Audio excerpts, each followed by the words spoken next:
leave the Todd alone, okay? Because every time you two meddle, you know who suffers? Me. Remember when the janitor took that chiropractic class and you guys wanted to encourage him?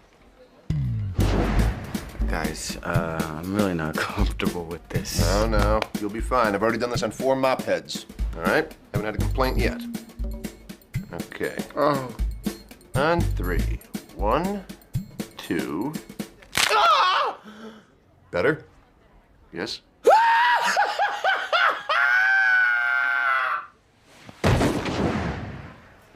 You're fine. We're doing this.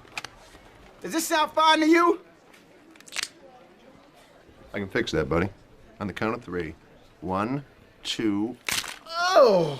Yeah? No.